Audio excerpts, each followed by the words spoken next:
How do you handle trade-offs between short-term and long-term goals in the product backlog? Well, it depends what we mean by short-term and long-term. In my experience, most successful backlogs are only looking at the next few months down the line. And that's a pretty short-term goal. Shorter than that, you're probably at a sprint goal. So there's no handling here. Okay. If you're going longer than that, then you're going to encounter some issues. You're going to start running into the volatility of the situation. The goals are going to shift and change, and that just is. That's not a good or bad thing. That's just the world we live in. So when we look at that, really we're not looking at backlog anymore. Okay, we're looking at a roadmap. I've fallen very, very strongly in favour, regardless of your product, regardless of the maturity of your market, on product goal-based roadmaps. Okay, that means that you can have lined up the current product goal. We are going to increase the customer satisfaction, and everything in your backlog today is focused on delivering that goal. We're going to move it from an NPS of 25 to 30.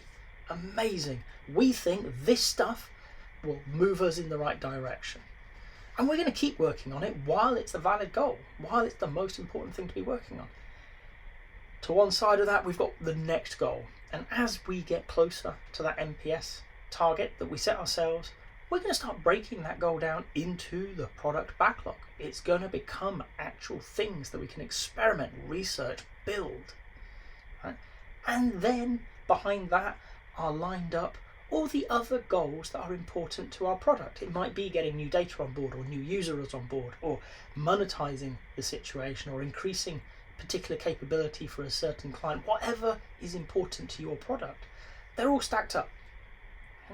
That way, there is no real handling of the problem. We have what we're working on today, a relatively short term, likely measured in a few months, focus, the product backlog, articulated through a series of backlog items that are essentially experiments in value. Next to that, we have, this is what we think we're going to be working on next. It can, to some extent, change. But once we start converting that into our product backlog, once it becomes the current goal rather than the next goal, okay, we're locking it in for as long as it's the most important thing to work on. Everything after that is flexible because we've given very little thought to it beyond the headline abstract idea of a goal. What's important to us?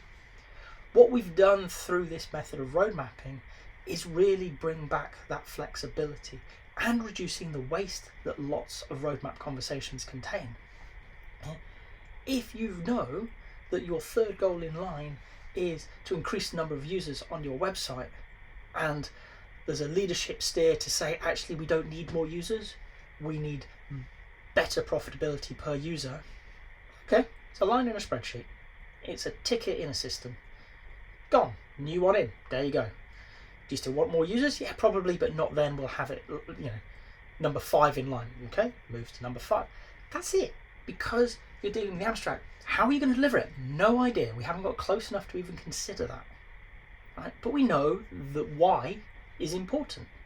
So we've captured that. This is what we want to do and why it matters. Okay. That means that we've decoupled this problem of long-term versus short-term goals. We have the immediate goal, the product goal. We have the next goal. And then we have all the other things that are wrapped inside the overall vision. I honestly don't see there being a huge problem of interaction between these things. Right? If you structure yourselves well, you can have your short-term goals. And as long as they make sense to chase, you should chase them. And when it no longer makes sense to chase it, you should have a list of potential other goals lined up, ready to go. So that you're no longer looking here, you're now looking there, and you keep that pace up. No drama, no big amounts of rework, no wasted effort in talking about features that you're just not going to deliver in 2 years' time. It's just the goals. This level of abstraction, it's important that we get 5% more users on a week versus 20% more data flowing through the system versus we just need to make some money.